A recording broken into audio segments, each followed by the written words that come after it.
Hey everyone, and welcome to the Start Your Budget Here training. I am so excited to be hosting this. I've never hosted an event like this before, so this is brand new to me, and I hope that you guys love it. I hope that you guys get all of the motivation and the action out of it. And that was something that I said in the promos for this training, was like, this is not just a show up and get motivated and then do nothing kind of workshop. This is like, we are going to actually be working today. So I handed out to everyone who signed up a free worksheet. I am also going to pop it in the chat if you didn't happen to get it for some reason. And if you are watching the replay, there will be a link below where you can get this same worksheet for free and you can follow along with what we're doing here.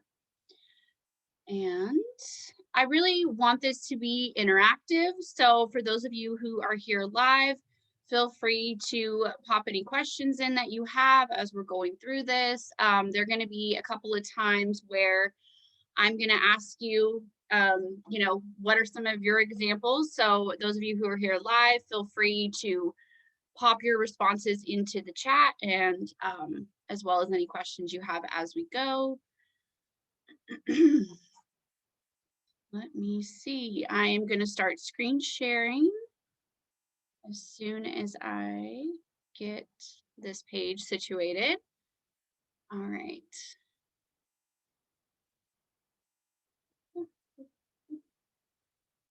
Screen share. All right. Okay, and I'm going to be trying to keep my eye on the chat as well. All right, does that look good to everybody in the chat? Just let me know. I'm also probably going to be drinking, thank you. I am probably also going to be drinking some coffee and some water, as you know, it is still early to me because it's only 10 a.m. here, which is still considered early to me. So, all right. So this is the worksheet that I have given you guys. Whenever you follow that link, you'll be prompted to make a copy. You just make your own copy and then it will bring you to this Google Sheet, and this is what we are going to fill out today. So also, if you aren't familiar with my whole entire budgeting system that I have, my digital budgeting system, this is actually page 1 of that whole entire system that I'm giving you guys for free today. And I will show you later what the whole entire system looks like, but you're getting a small piece of it for free today. And it is also the starting step.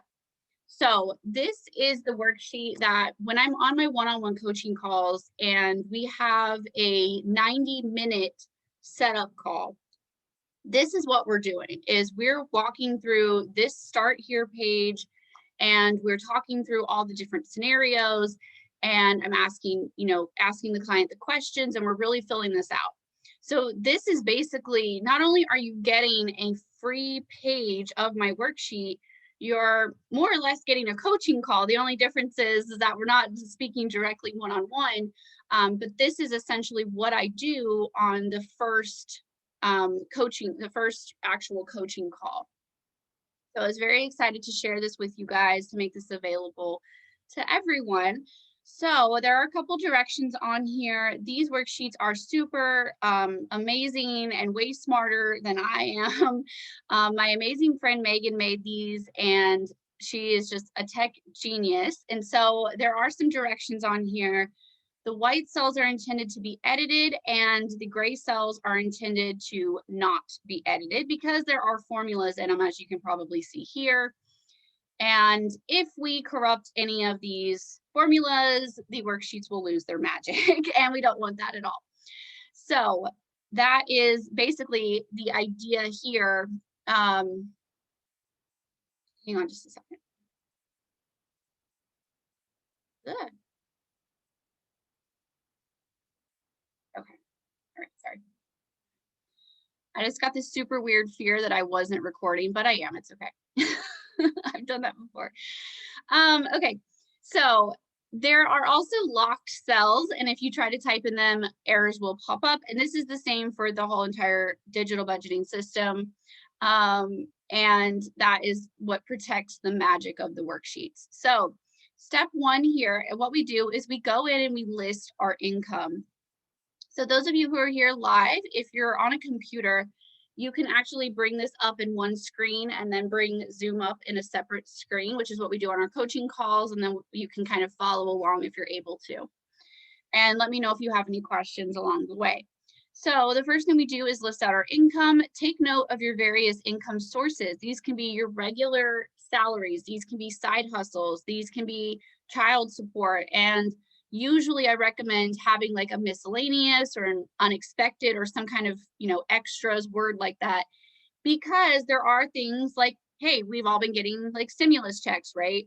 When you get your tax refund, when someone's like, maybe you get money for your birthday or something, and you can kind of have that like miscellaneous catch-all place to log that kind of irregular income. So make sure to log all of those. We're going to add in description, frequency, notes, and all of that. So the first thing we do is select our frequency.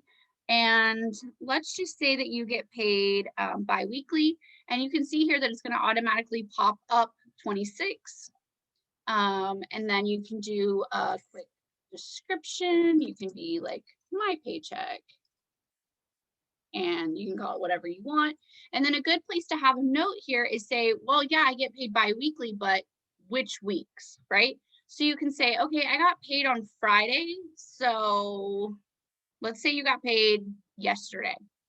So every other Friday, and then you can just put in the notes 4/2, 4/16, and that way you can remember that that is the pattern that you're following of which days are your paydays.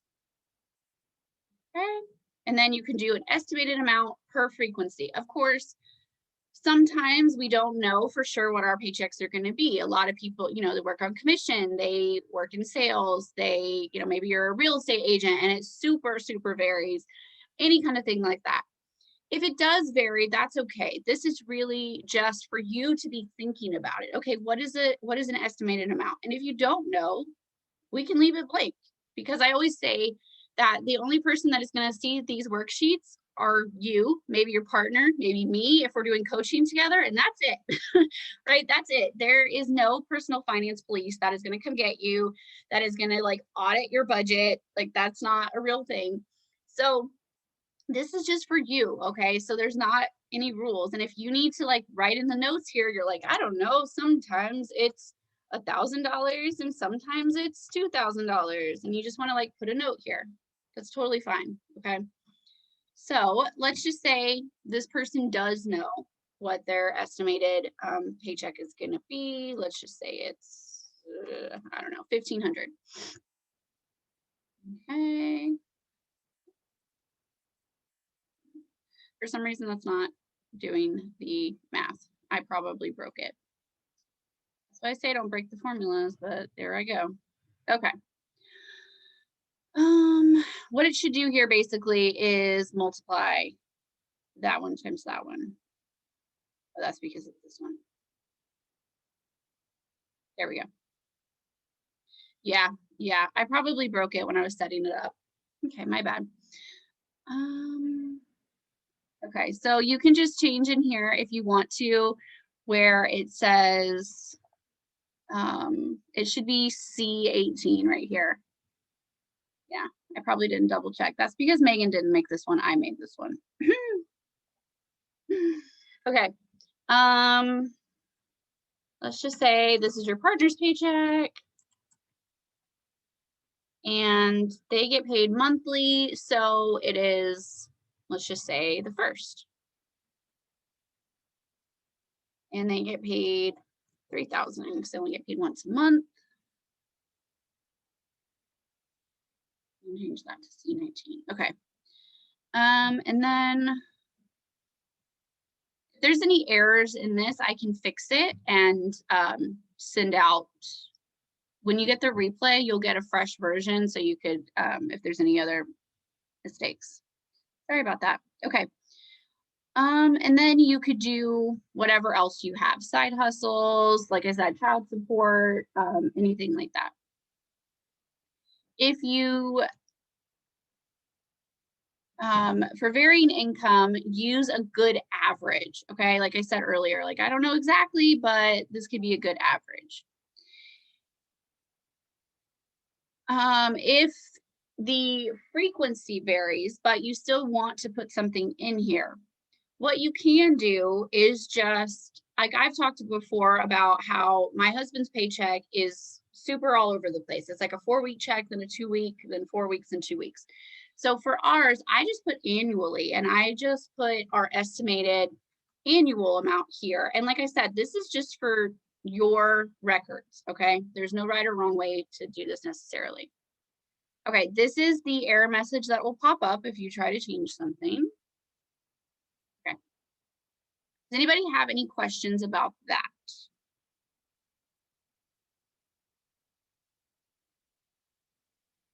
Okay, so then step 2 is reviewing debt. So you go through your various debt accounts, and sometimes this can be a little bit of a painful process. Sometimes this can be a little bit of a messy process. If you're like me, you maybe don't know all of the amounts. I definitely didn't when I first started, so don't feel bad if that's you. But this is really prompting you to, okay, let's get it all out. Let's get it all in one place. Let's figure it all out. Let's log into those accounts. Let's be brave enough to look at those balances and all of those things, okay? And this is kind of like a ripping the Band-Aid moment off, right? Okay, this is one of those things. So we're gonna go through, we're gonna find all the things count.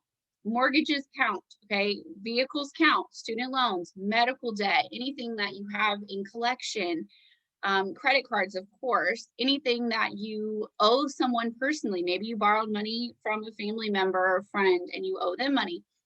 Put that in the list, all of it in the list, okay? We're gonna get it all in one place.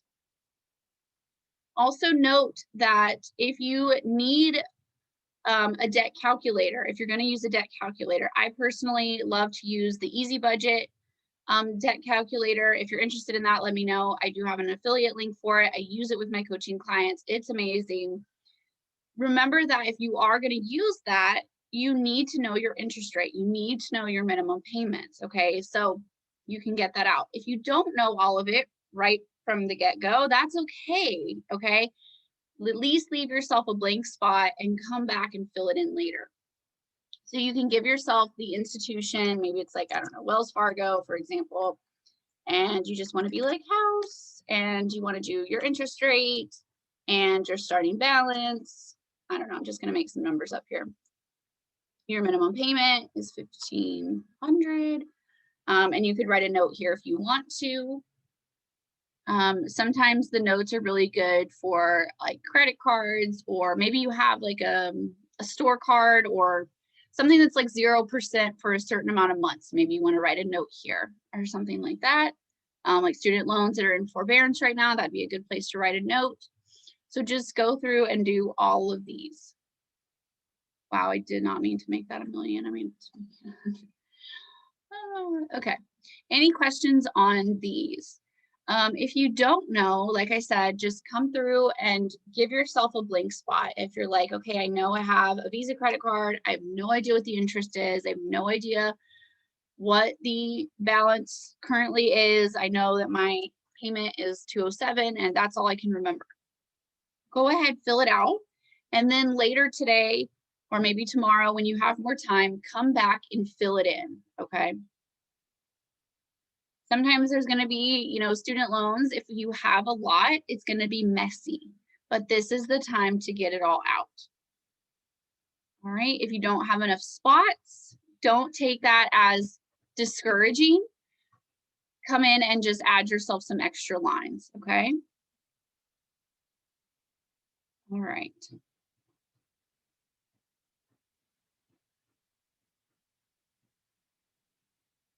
All right. So organizing the bills. All right. So Now we're going to go through and write out all the bills. This is another one that sometimes when we're on the coaching calls, people are like, I'm not 100% sure of all of my bills, but go ahead and get started. And then, like I said, with the debt up here, leave yourself some blank spots if there's a couple of things you can't remember. If you know that you have that bill, but you don't know when it's due, or you don't know exactly how much it is, then you can come back and fill that in. Right. So let's see. I wrote a couple of notes down here. I'm going to fill out some bills with you guys. Let's just say your mortgage is $1,500 and you have it 12 times per year. If you are someone who pays 2 mortgage payments a month, some people have them split up like that. You know, you can just do the math in here. Okay, and it'll change it for you. There we go. Okay.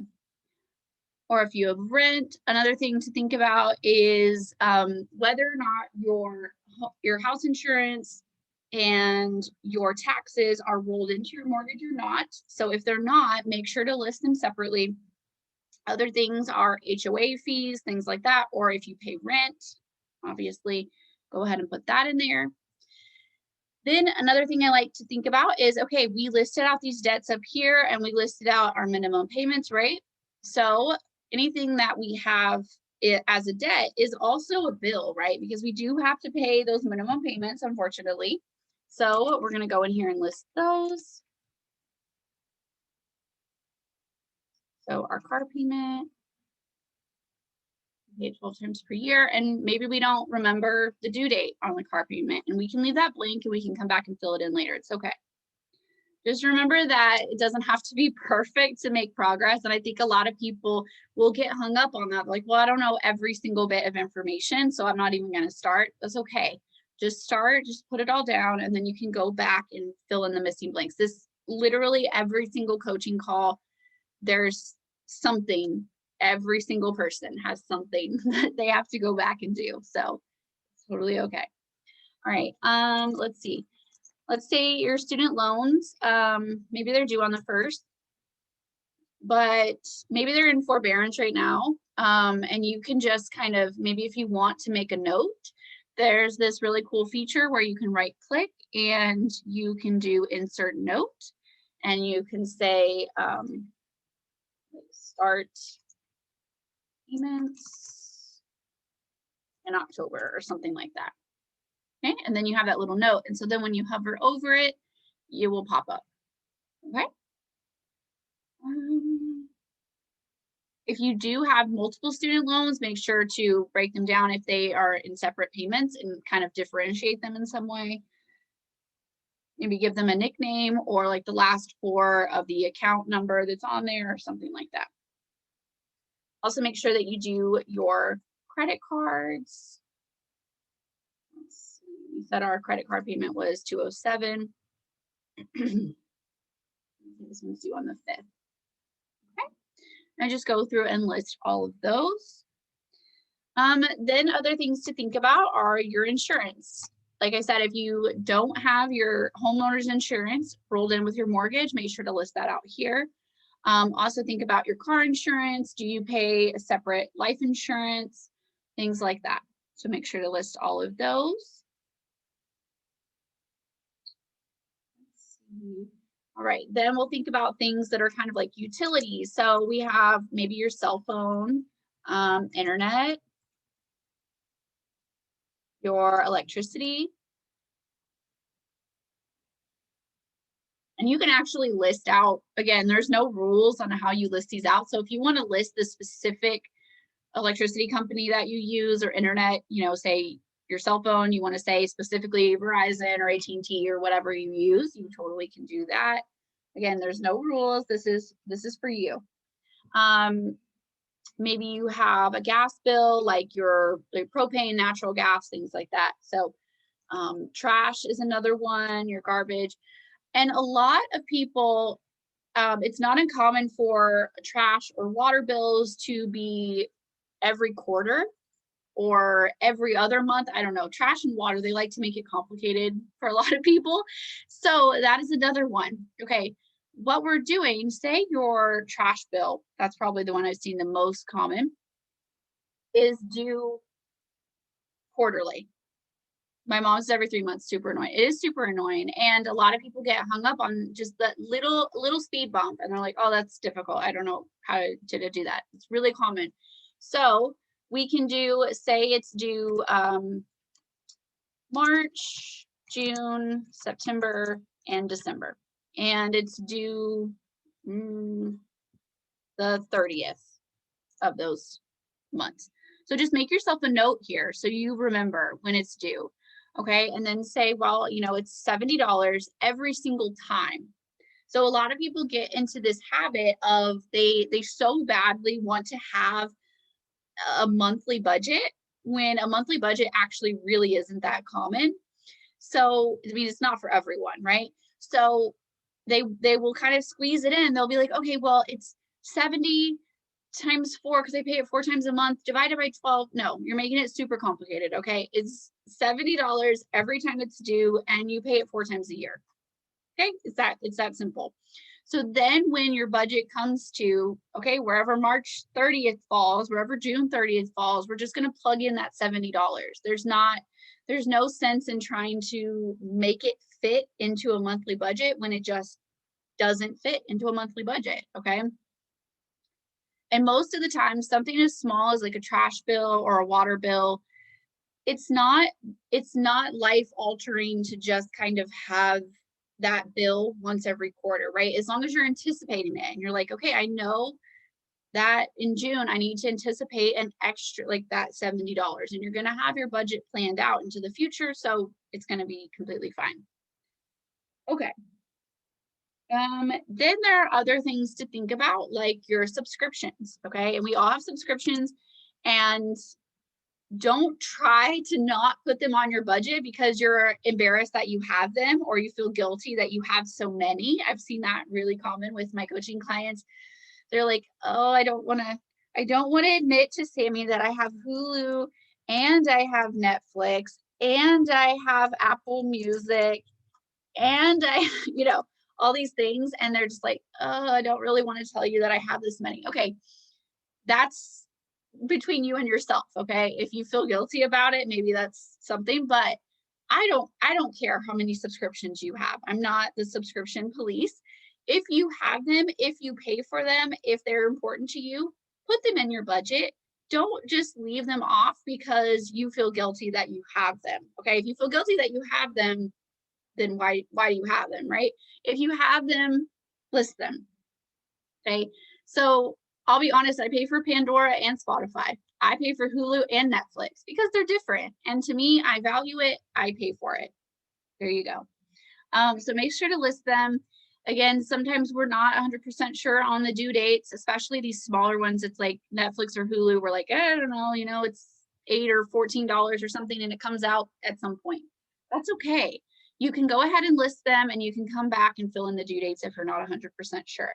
So make sure to go through those subscriptions. Also, sometimes it's really eye-opening because you're like, wow, I didn't realize I had 10 different subscriptions. Maybe I do need to cut back on 1 or 2.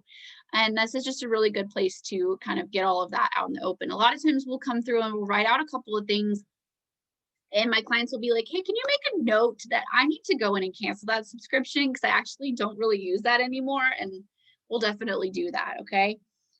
So other things to think about are lessons or classes, mostly for kids. Sometimes we have our own as well, but I see this a lot with my clients that are parents where they have swim lessons or dance class or something, piano lessons or something like that.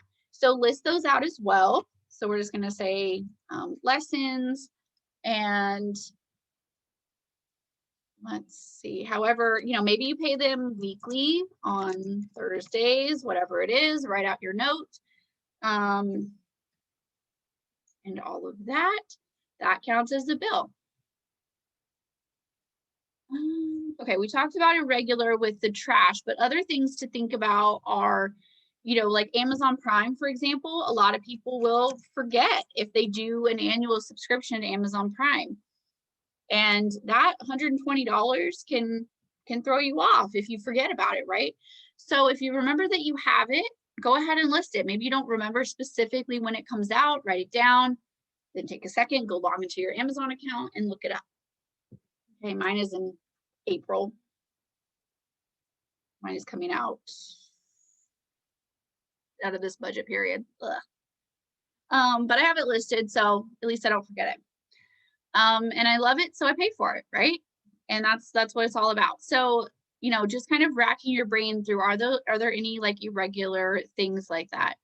Other things that we can think about are childcare, babysitting, house cleaning, things like that. If it's something that is a regular part, if it's something that has a due date, even if it's just like, hey, my cleaning lady comes every other week and I pay her in cash, does that still count? Yeah, that still counts if you have like a rhythm to it, okay?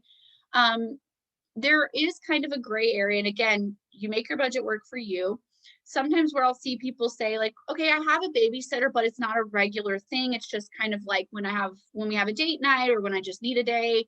And that could kind of just be a spending category, that could be different if you don't have like a due date for it. So that's where the gray area, we'll talk about spending in just a second. But usually with bills, I like to say there are things that are somewhat consistent. You can, within a couple of dollars or so, obviously like our electricity and things are going to vary. But you can expect when it's due, even if it is, like we said with the trash, a quarterly thing, or if it is a weekly bill, like some kind of lessons or something like that, those do count as bills. And the reason why I have bills and spending organized differently here is that I usually recommend to my clients to actually have separate bank accounts. So for us, we have a checking account for our bills. We have a debit card with it. All of our bills, like things that we've listed here, come out of that account, okay? And then we also have a separate spending account where it's a checking account. We have a debit card for it as well. And on payday, we'll go in and we'll transfer our spending allowance over to that spending account. And we keep that money separate. The reason why we do this is because no one wants to be at the grocery store and trying to remember before they swipe their card, trying to remember, hey, did the electricity bill clear? Wait, did it not clear? Wait, how much money do I have? Wait, am I spending money that's supposed to be for a bill or something like that? So when we keep it separate, with our bills separate than our spending, with our bills money on payday, we get to go in and say, okay, this is how much is due. I'm going to leave this much in my bills account, and that's it. And you kind of get to set it and forget it. And you get to just wait for things to come out. The money's there. It is a huge, huge weight off, okay? Other things that you can consider with this bills account as well is having a buffer in it, because I know probably as soon as I said that, someone is panicking, like, I just set it and forget it and I don't freak out about it later. Oh my gosh, I don't know. Then you freak out about the idea of possibly not freaking out because there's so much stress around money, right? So we leave a buffer in this account. And it can be different for everyone. It literally is different for everyone. Some people, they're like, $50 is plenty. I did $10 for a while and people freaked out. They're like, only $10 extra? But I kept a close watch on it. Now I do 50. Some people do 100 because that math is really easy. I even have clients who will full on keep their emergency fund in the bills account. So they'll have $1,000. I even have a couple of clients who have $5,000 or $10,000. Their entire emergency fund is in this bills account because they want to be able to get to it. Okay. And they are super disciplined about, they're not going into that account to go to restaurants or anything like that. This is really for their bills.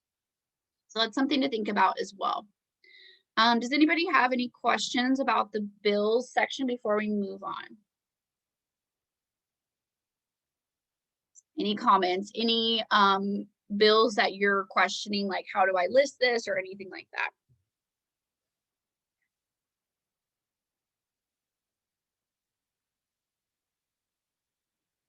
Okay. So spending is the next section. All right. So again, spending, those are the things that don't have due dates. Okay, so that's basically everything else that's not a bill. So these things are restaurants, groceries, our fun money, things like that. And I like to keep them separate. Okay. Alicia says, I do sewing for our dance teacher, and so the amount we pay each semester is different. How do I put that as a bill? So what you can do is you could kind of just list it here as an idea, and then whenever you go and actually fill out your individual budget periods, you can just list it as you know.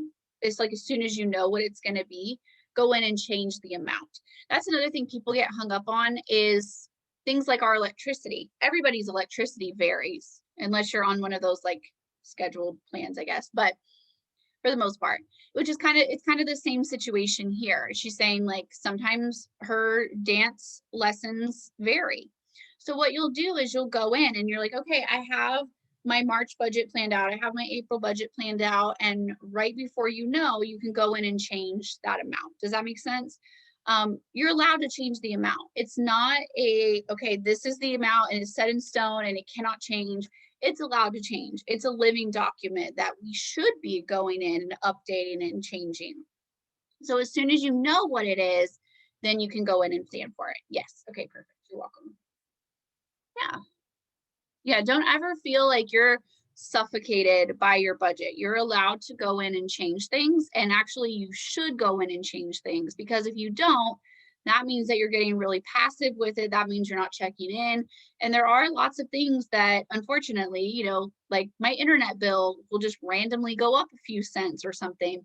And we should be checking in with these and we should be updating them as they get closer. Maybe it's like the budget period right before, and you want to log in and you just want to double check that AT&T didn't decide to change how much your bill is, you should go in right before that budget period starts and just kind of log into your accounts and update the amounts and all that. Okay, so with spending, these are these areas that they kind of vary a little bit more. And like I said, we keep them separate. And that way, when we have our spending card, we can go and say, we can log into our bank account and we can say, okay, there's $300 left. I know that that is all spending money. I don't have to worry, has the electric bill cleared or not? Has my mortgage been taken out? I get to see whatever is in there is actually in there. And by doing this separate with the debit cards, it's kind of the same idea as the cash envelopes. I'm just not a cash person. Cash just does not work for me. There's no pain factor for some reason for me. So debit cards work for me, and that's what I use for my spending. You could do cash, and still kind of have this same system, and that could work for you. So these categories here could be your actual individual envelopes if you do cash envelopes. So either way, it will still work for you. So let's talk about what these categories could be. I have my notes here of some examples. Okay, so groceries. Obviously, groceries are usually the first thing I list. And some notes here about groceries, okay? This is another thing.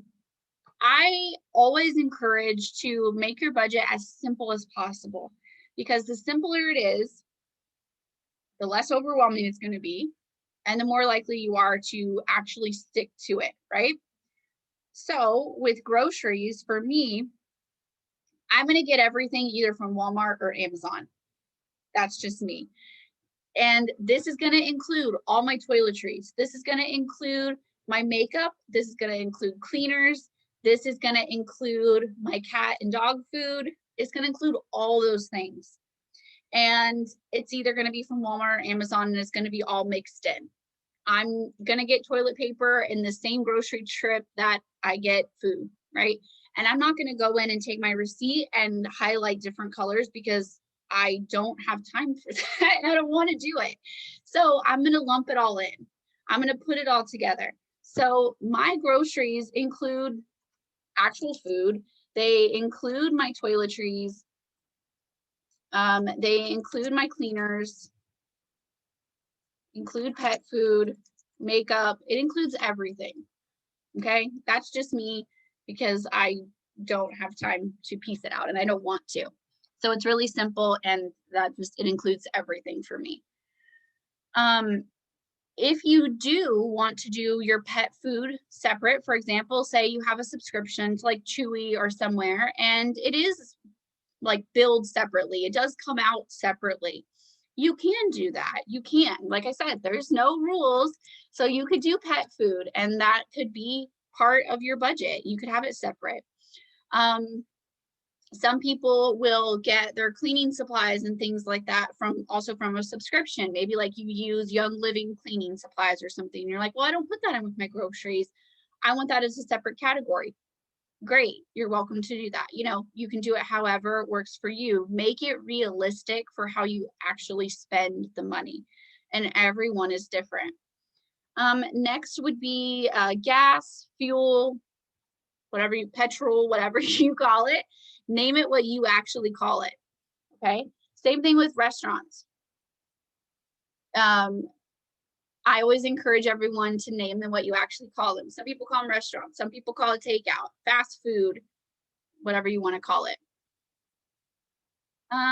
When we think of average amounts, are you thinking every time we shop for these? Yeah, okay. And gifts, birthdays, the amounts. Okay, we'll talk about gifts and birthdays and Christmas and all of that in just a second. That's actually going to be in sinking funds. So that's a good question. And we'll talk about, yes, perfect. Okay. And I'll go over average amounts in just a second, and I think that'll make sense. So with restaurants, of course, name them what you name them. And fun money, okay? And I always encourage everyone, you have to have fun money. You have to have the category. It's just like what I said earlier about the subscriptions. Don't pretend like it doesn't happen just because maybe you feel a little shame around the fact that it does happen.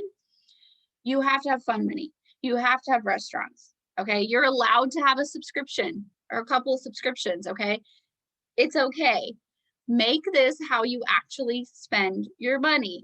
Don't pretend like you don't eat out at restaurants just because you wish you didn't spend so much. We live in the real world and you're going to go out to eat. We live in the real world and you need some fun money or you're going to go insane. All right. So list that here. Some ways that you can do fun money is make it realistic to how you actually spend it. Okay. And this is different for everyone. Sometimes you just want to do a whole lump sum of family fun money. That's what we do because like my kids are home with me every day. And when my husband's off work, we're all just together. And so we just kind of do that. That might not be your situation though. A lot of people will have fun money for each partner. So it'll be like my fun money, their fun money, and you each want to have your own. Another note on that, they do not have to be equal, okay? We're not like doing checks and balances. If you want them to be equal, they definitely can be. I have some clients who do that. I have other clients where it's like, you're like, well, he goes and he stops and gets lunch. He goes out, he does these things. And like, I kind of hang out with the kids and like, I do like craft projects and I don't spend as much and they're fine with that. And that's okay. It doesn't have to be like owning up to each other or anything like that. It can be like mine's 20, his is 60. We're cool with that. And that, that's perfectly fine. Other things you can do is you can give your kids a fun money allowance if you want to. Okay, you don't have to. I've seen some people do a lump sum or like this is all the kids' money, or they'll break it out. Each kid gets this. If you do an allowance for your kids, this is the place to do that. You could do like mine and theirs and family.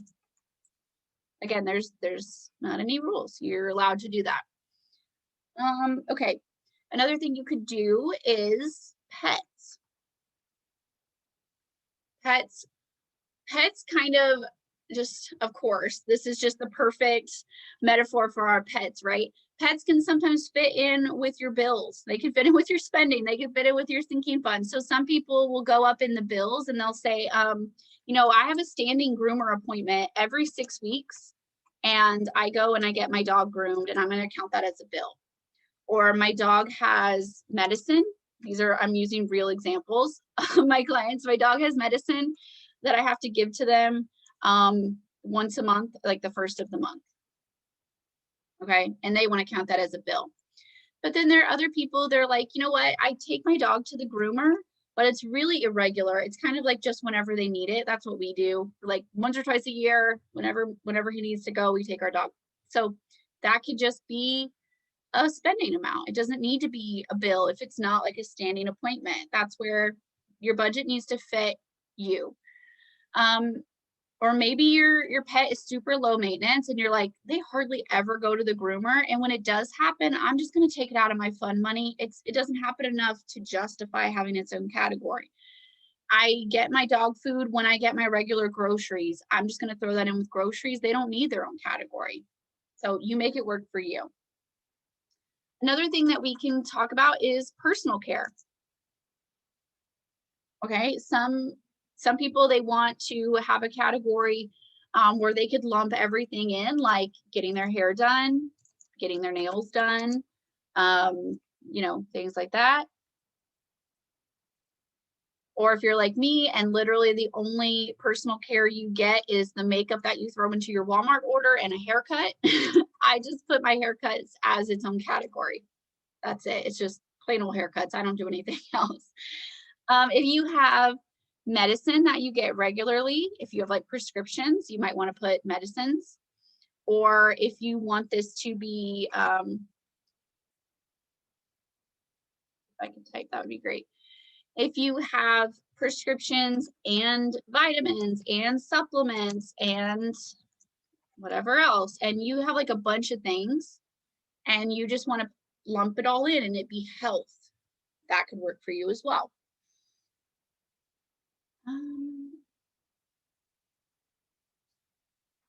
Or if you get your vitamins and supplements and stuff from Amazon and you just want to throw it in with your groceries, that's perfectly fine as well.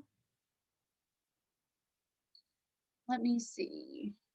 Medicine, we talked about medicine, house stuff. You could have a category for your house if you want to. If you want it to be like house maintenance or house stuff, and it's like, okay, I got a new pillow at Target and I want to count that in the house. Or if you do have a lot of projects around the house and your house is a fixer-upper and you're continuously doing projects, maybe you can justify it having its own category. For me, we're going to like replace an air filter. We're going to get light bulbs, and that's going to go in with our groceries. And I don't even have a house maintenance. If I was to get new pillows or something, that would come out of my fund money. I just keep it that simple. Maybe you do have, maybe you need a whole separate category for lawn care. That's a thing, and you want it in there. Or if you have someone who comes regularly to cut your grass, and it's like, ooh, not cap lock, Sammy, come on. Lawn care, and it's like every 2 weeks, and you could put that as a bill, right?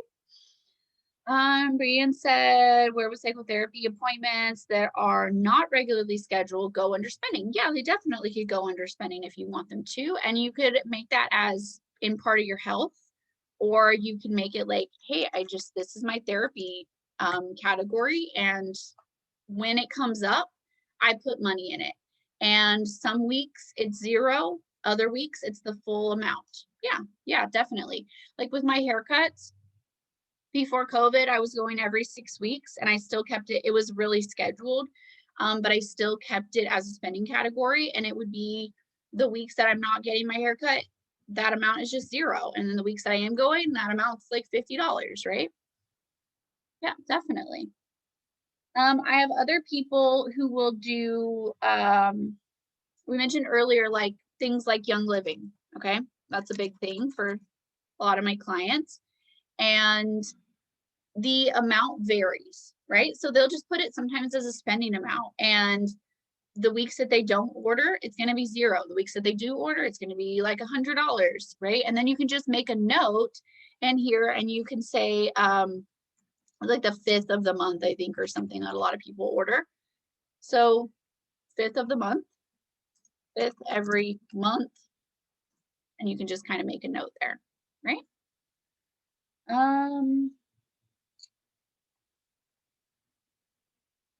Other things like if you want to, sometimes people will track things that they could be lumped in with other things, but they do specifically want to see how much that they spend on that specific thing. So I've had people do this with things like tobacco or alcohol, right? They're like, I know it happens. I know I probably spend too much on it, and I would like to kind of track that amount. So I'm going to list it as a category here. And then, yeah, it could just come out of my fund money. But, oh gosh, if I could type, that would be great.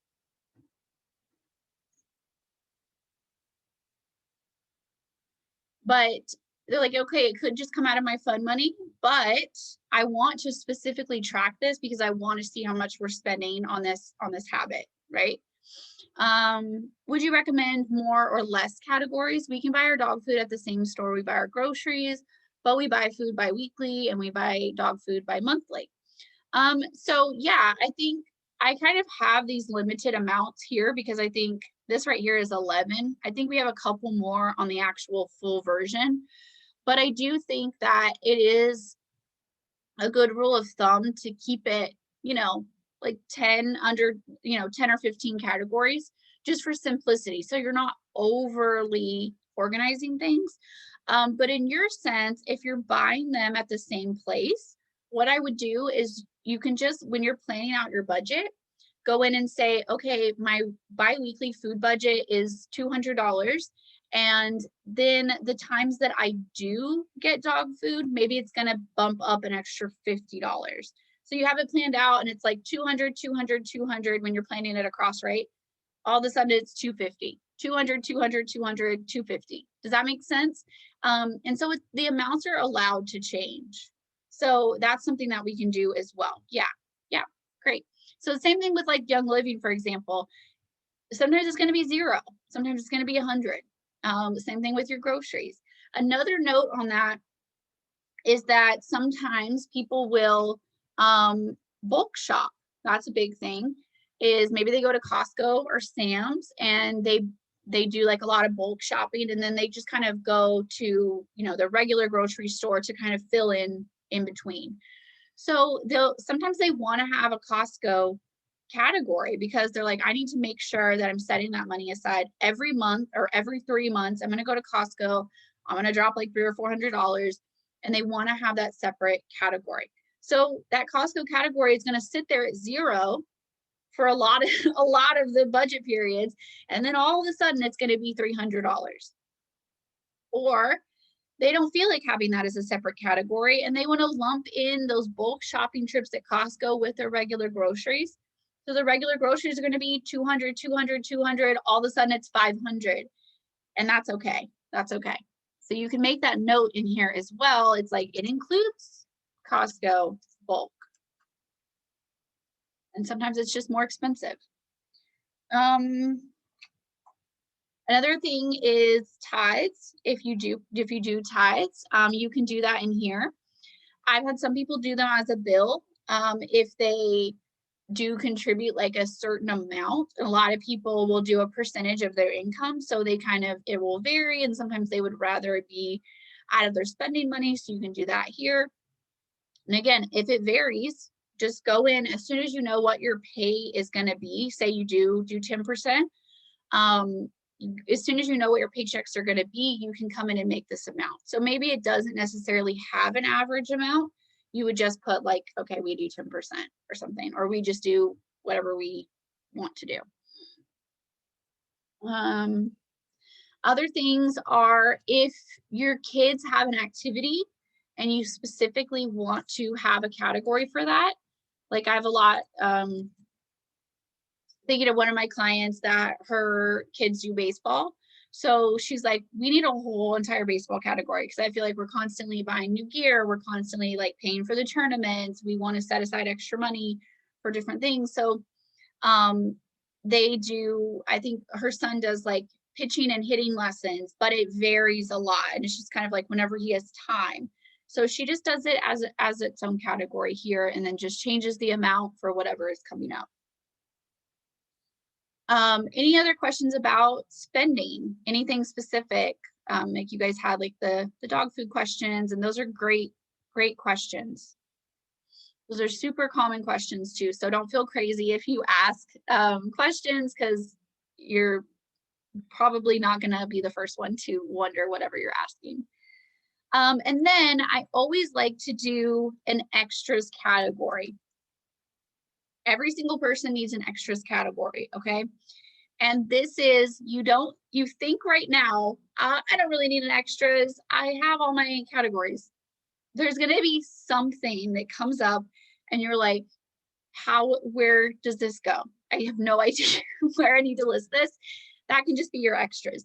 Or you're like, I just want to put an extra like $100 in there for the month, and whatever happens, happens. That can kind of be like my buffer. That can kind of just be my extra play money. And everyone needs an extras category, definitely. Even if you don't plan to spend money out of it, just have it there. And then I kind of said this earlier, but I also would encourage you to limit your amounts. If you feel like you don't need Costco, if you feel like you don't need a baseball, like you feel like that can come out of family fund money or that can come out of groceries. If you don't need some of these, cut them back, simplify them, because like I said, the simpler it is, the less overwhelmed you're going to feel, the more that you're going to actually stick to it, okay?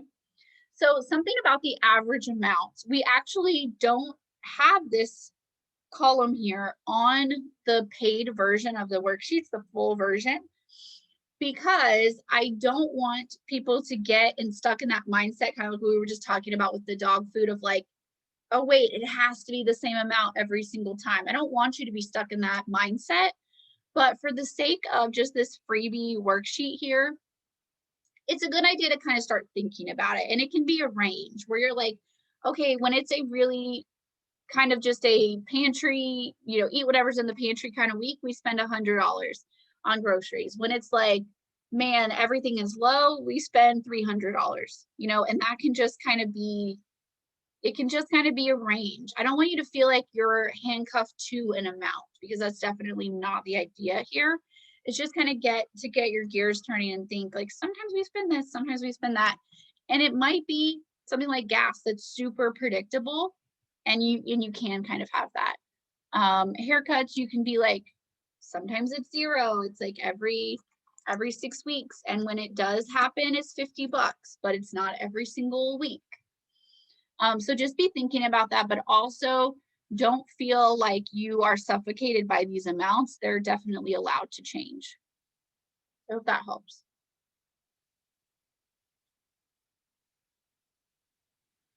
Okay. Step 5. Make sure I answered this question earlier. Okay, yeah. Birthdays and gifts. That's what we're gonna talk about. Okay, so sinking funds.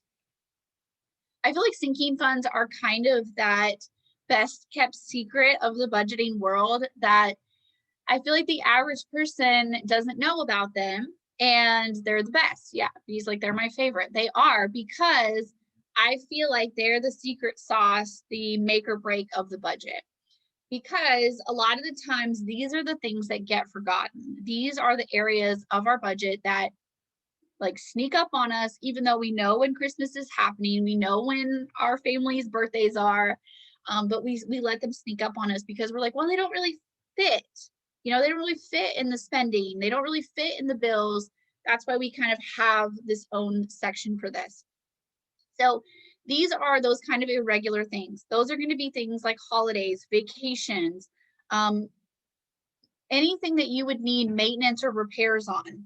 That can go, maintenance and repairs, it can go from anything to your house, your car, yourself. You can have a sinking fund for your medical expenses and things like that.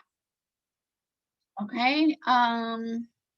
So what we can do here is we're just going to list some things out. And again, I do challenge you to keep this to only a few, to try to generalize them when needed, because again, we don't want to overdo it. Also, if you're someone who likes to keep cash instead, you could definitely do sinking funds in cash. Treat each description, each category as a cash envelope if you'd rather keep it in cash, or you could have it in a savings account. Ally has this great feature called the buckets. So if you want to transfer your sinking funds into a savings account, you can actually divide it up into buckets. And I've seen this with a few other bank accounts, with a few other banks as well, with some of my clients have.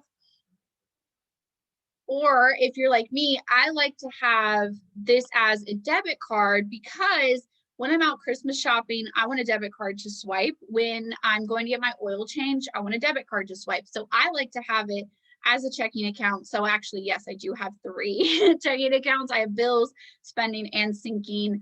And that's how I like to do it. So some of the categories that you can do holidays all together. Okay, and this can include everything. This can be like, this is Christmas, this is Easter, this is Halloween, like this is everything, okay? You could do that. Other people, since Christmas is usually such a big expense, some people will do Christmas as its very own category, and then all the other holidays are kind of lumped in. And sometimes when they do that, they'll go ahead and just put birthdays in here. You could also do birthdays as their own. You could do gifts as their own. If you want gifts to be very general, and it's like, okay, gifts could be for people's birthdays, they could be for Mother's Day, Valentine's Day, anniversaries, random gifts when your friend is having a bad day and you want to send her a Starbucks gift card or something. It could all come out of that if you want to. This is, again, make it specific to what you have.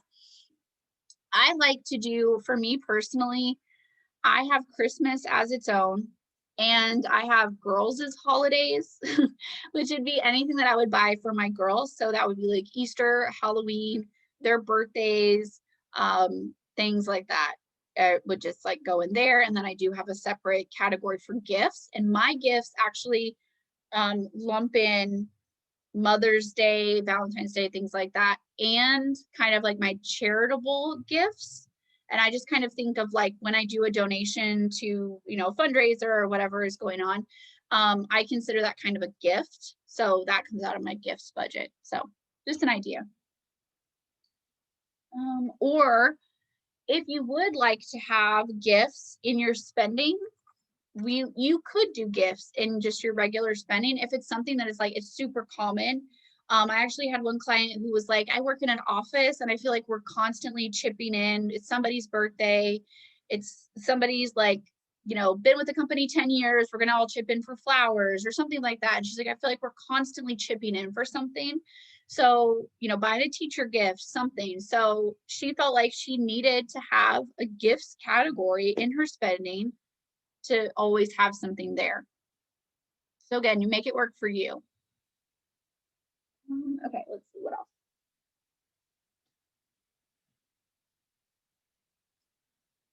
Then clothes are another big one. I encourage people usually to do their sinking fund, to do their clothes as a sinking fund. And it really depends on how you buy your clothes. If you're lazy like me and you buy clothes twice a year, we do like a bulk shopping trip. We're probably going to do one here in a few weeks as it starts to get warmer. We'll do a spring, summer, and then, so it's usually like April and October is kind of how we do ours, like spring, summer, fall, winter. Some people will do, if you have really distinctive seasons where you live and you need like 4 shopping trips, you could do that as well.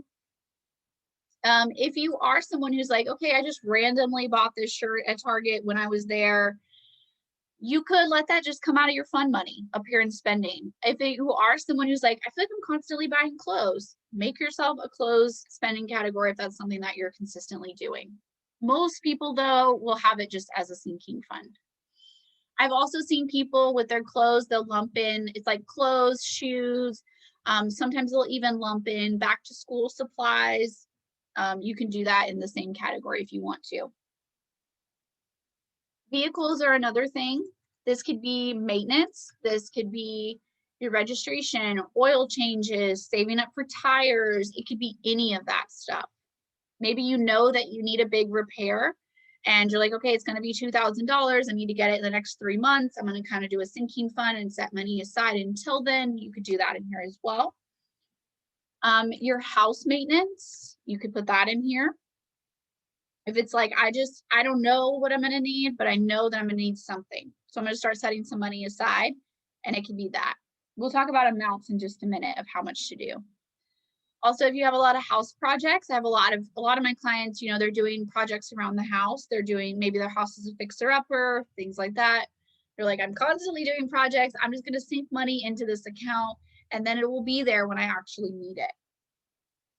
Vacations are another good one. You can come up with a total amount that you would like to spend and then just save for it throughout the year.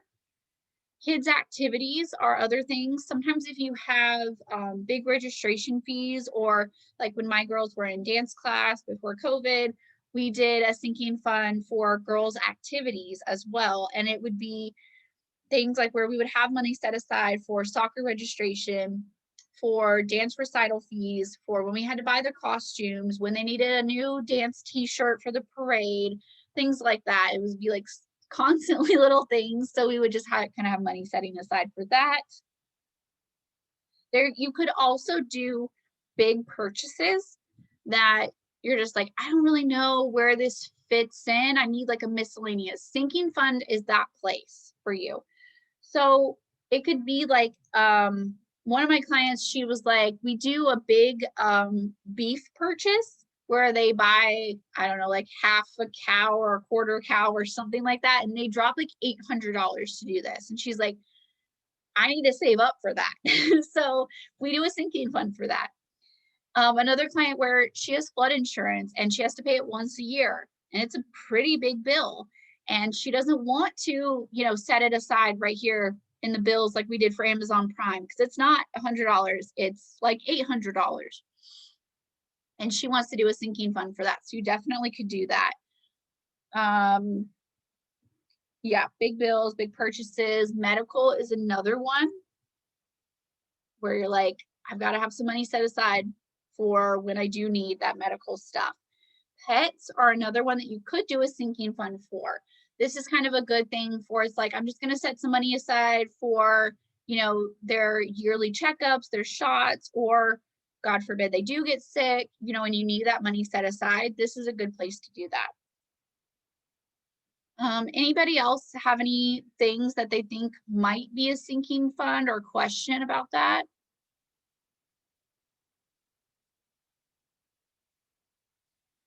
We'll talk about amounts as well. So for the amounts, that's where a lot of times we haven't been tracking these, okay? Especially like if this is your first budget, which is a lot of the case with my clients, they're like, I have no idea. I have no idea what I spend on my vehicle maintenance. So where do you start? So I always say, just pick an amount. You guys, like, it's not life or death. Just pick an amount, go with it. Know that the first year of doing this is going to be messy, and just go ahead and tell yourself it's going to be messy. I don't know, and that's okay. Your second year is probably going to be really great, and your third year might be close to perfect, might be. But life is always going to be changing. That's okay. The whole point here is to try to anticipate, is to try to just pay attention and know that it's not going to be perfect and it's going to be okay. All right. So things like your vehicles, maybe just pick like $500. Like, I don't know. I know I spend some things. Maybe you do need tires in the near future. You're like, I'm gonna go ahead and bump that up to 1,500. It doesn't matter. You pick the amount. Say if you have a starting balance or not, you're like, I already have some money set aside. I have $50 set aside already. I want to contribute once a month, and then this will tell you I need $120 per month. You could also do, say you get paid every other week and you want to contribute every time you get paid. You could do that as well. I will also encourage people to do, if they get paid every other week, to kind of lay out your bills and stuff first, because a lot of times you'll have a heavier side of the month, usually when your mortgage is due, or when your car payment is due, or when your student loans are due, or sometimes they're all due right near each other. And it's like, gosh, the first of the month is so heavy. My first paycheck is so, like, there's so much coming out of it. And my second check, I always have money left over.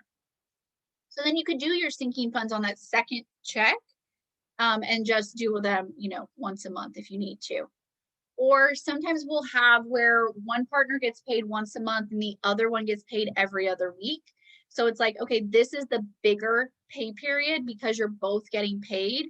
That would be the time you'd want to do your sinking fund. So there's not a rule. Like, you don't have to do them once a month. You don't have to do them every time you get paid. Lay out your bills and see, what kind of works for you. Also, don't be afraid to change it. If you're like, I thought I wanted to do them every month, but when these total up, they're really expensive. So I think I'm just going to make them a little cheaper per time, and I'm going to contribute every single time I get paid. Totally fine. You're welcome to change them. Christmas is another one. Maybe you haven't been tracking it. You're like, I have no idea. I'm just going to guess. I'm going to say 1,500. I'm going to contribute every month.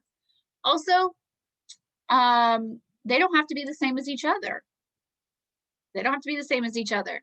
Vacations are a good example. Okay, say you want to spend $5,000 on a vacation. Your vacation is 4 months away. So you're only going to contribute 4 times between now and when you're going on that vacation, between now and when you actually need that amount. So we're going to only contribute 4 times. That tells us we need $1,250. Same thing with Christmas.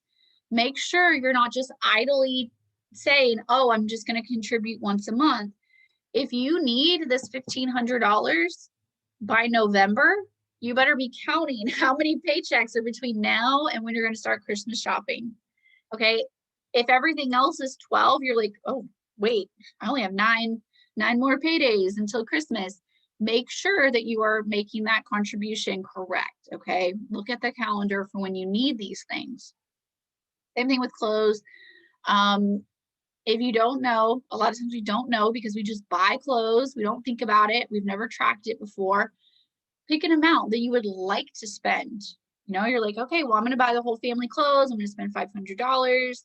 I need this, I'm going to do this every single month, whatever it is, Let's see. So you can just kind of guess on some of these amounts. If you don't know, you can pick a goal amount that you would like to spend for like Christmas, vacation, clothes, things like that. Anybody have any questions about sinking funds before we move on to savings? Love, love, love sinking funds. They are the best. And what's really crazy is that when you actually fill all these in, a lot of times, most of the time, if you have kids, because you gotta spend spend all that. But for a lot of families, these sinking funds can total 5,000 to 20,000. By the time you put in your vacation, by the time you put in your Christmas, they're a lot. And you can think of, my gosh, I wasn't planning on any of this, and wow, how did it add up to 10,000 really quick? Yeah, that's the difference between a successful budget and a not successful budget, is this $10,000 worth of stuff that you forgot about, right? Yeah, Brian says, yes, sinking funds will be a game changer. They are. And you get to kind of be rest assured.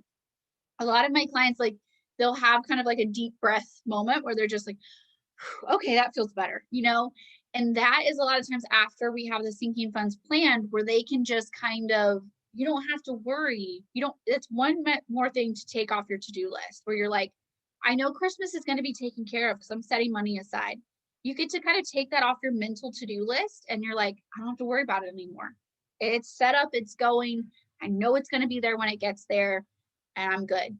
And that it's those little things that build on each other to free up your brain space, your energy, and all that. And that is how budgeting gives you freedom. That is how budgeting makes your life easier, because you plan it once, you follow your plan, and you don't have to worry about it the rest of the year. It's literally that simple.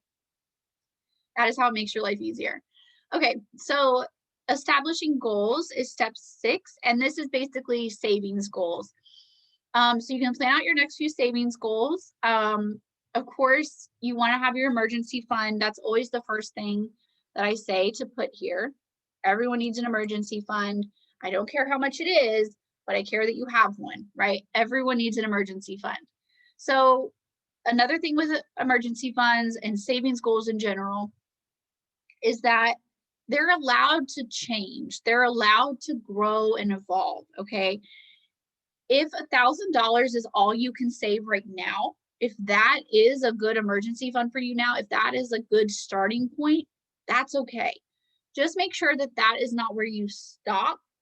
So right now, your emergency fund goal could be 1,000, and a couple years from now, it could be 5, it could be 10, it could be 50, right? It's allowed to change and grow as your goals change and grow, as your situation changes and grows. Okay, so right now, maybe just say it's 5,000. Okay, and your starting balance, you're like, all right, I already have 1,000 set aside. Cool. I still need another 4. I want it saved by the end of the year, and you could just kind of make your notes there. Okay. Other things that you might want to save up for are things that you want to save up in cash flow. Usually it's like a new vehicle or a big home project, or some people want to put their vacation as a savings goal instead of a sinking fund. Anything like that. Anything like that can be cash flowing. We've even put things like a new phone. If you want to save up and cash flow that, there is nothing too silly to put on this list. So you put what you want and what you want to set aside. And these actually have, I'll show you in a minute, the full version of the worksheets where these will actually transfer and you can actually see your progress happening, which is super exciting. Vehicle, say you want to save up in cash flow, a $20,000 vehicle. You don't have anything saved yet, but you're like, I want to put it on there because it's going to keep me inspired. It's going to keep me reminding myself what my goals are and help me stay focused. Okay. Does anybody have any questions about that? I would say with savings that obviously having it in a separate account is going to be best, because that way you're not tempted to get into it. Like I said earlier, some people do keep some of their emergency fund. Sorry, I thought my phone was off. Some people do keep their emergency fund in as a buffer in their bills account.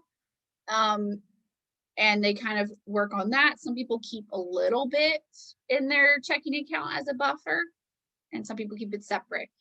Another thing you can do with your savings accounts is that you can have a local savings account, which is what we do. So we can have instant transfers if there is a really time-sensitive emergency. And we keep like $3,000 in that account. We used to keep 5. It doesn't matter. You can, whatever. And then we'll keep the bulk of our savings. Like right now, our big savings goal is saving up for the down payment on our house. And we keep that at Ally, so we can earn more interest on it, but it does take a couple of days to transfer back and forth. So keep that in mind also. What a simple way to separate that sinking funds are the things you buy within the year, and savings goals are long-term. Yeah, that's kind of a good rule of thumb, is that sinking funds are meant to be spent. They're meant to be spent.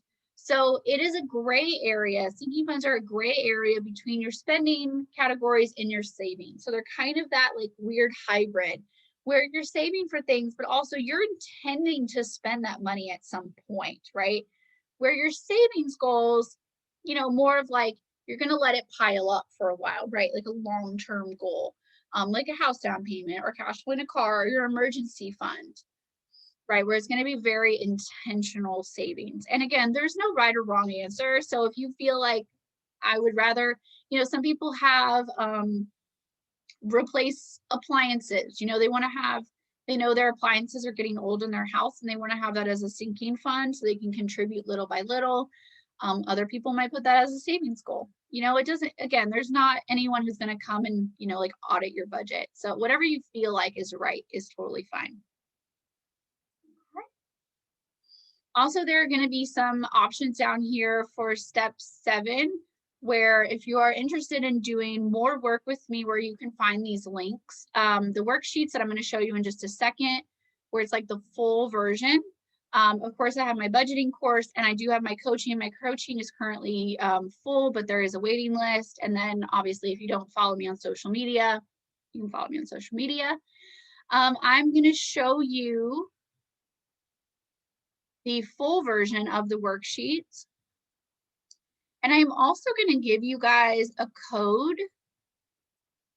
I'm going to pop it in the chat here, and it will also be in the replay email where you guys can get my full worksheets for a discounted price. I think it's like 20% off. It's $16 instead of the normal $20.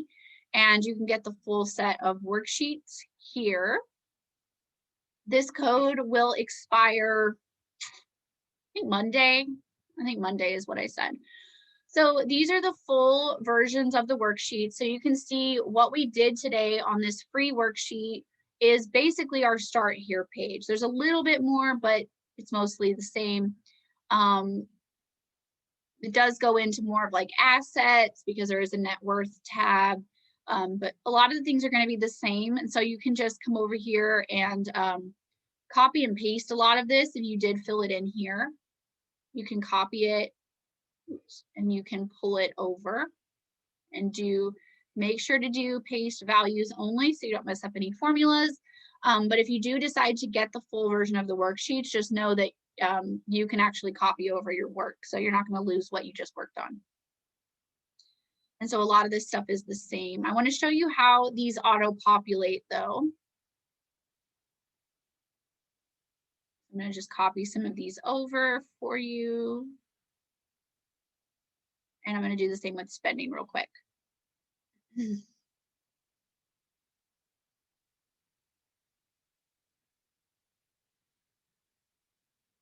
Okay.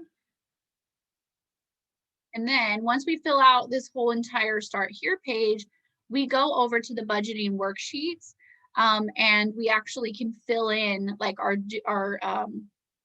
pay periods. What did we say was our pay periods? Okay, this person gets paid on the 1st and this person gets paid on the 2nd. So I would probably do their budget. They start on the 1st. Let's just say they start on the 1st.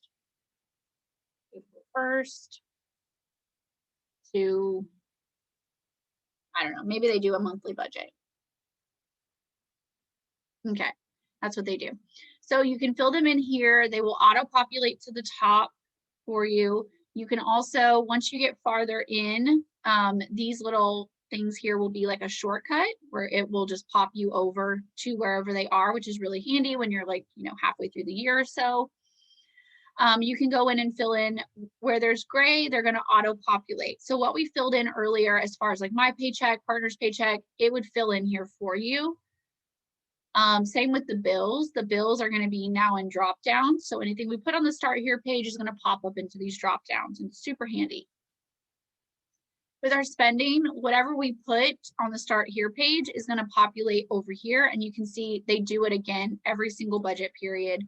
They're going to keep popping up whatever we put. So you're only writing that stuff once, and it's super handy.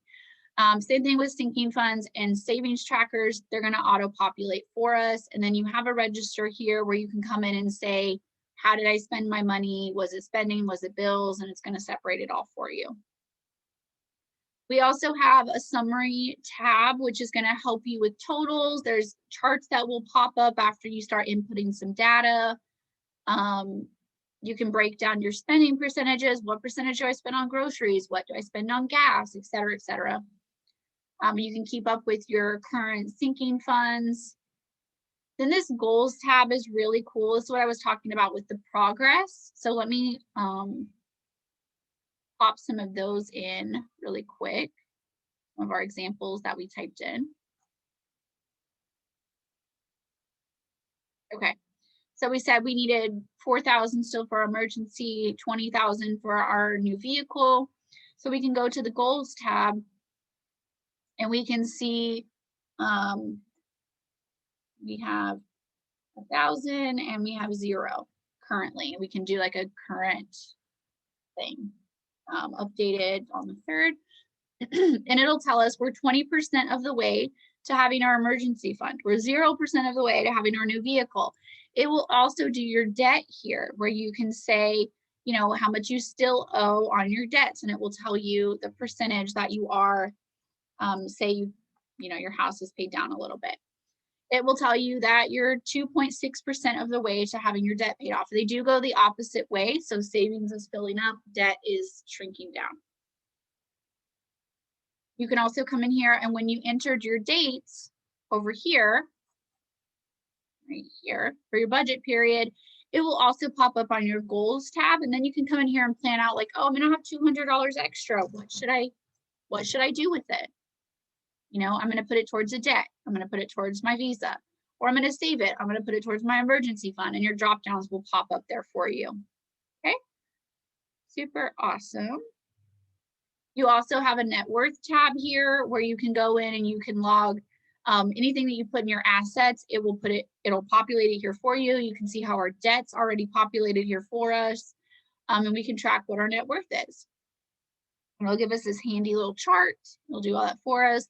Also, if you're someone who likes to handwrite things, we gave you a printer-friendly version where you can print this out. Also, what's really handy is that this register page prints to the size of a regular page. So if you want to kind of carry this in your wallet, your bag or something, and write down, you know, I got gas, it was this much, I need to remember to type it in later, you can do that with this printed version. So there's a lot more to the worksheets. But like I said, they're $20 regularly. You guys have a code for signing up and taking this step here. So you can get them for 16. There's 52 budget periods here where you can plan out the whole entire year. You have access to this, so you can make yourself a new copy when it's 2022. You can do, you know, you have it, you own it at that point. And this is the new version. We just recently updated it, so we simplified some things. We made some formulas even better. We did a lot of things to make it even better than it already was. Of course, the people who bought it originally are going to get the new version, the new update for free. And there's just so much to it. But the great thing is that if you guys have come and filled out this free version that I gave you guys today, you already have a huge step done. Okay, you already have a huge step done.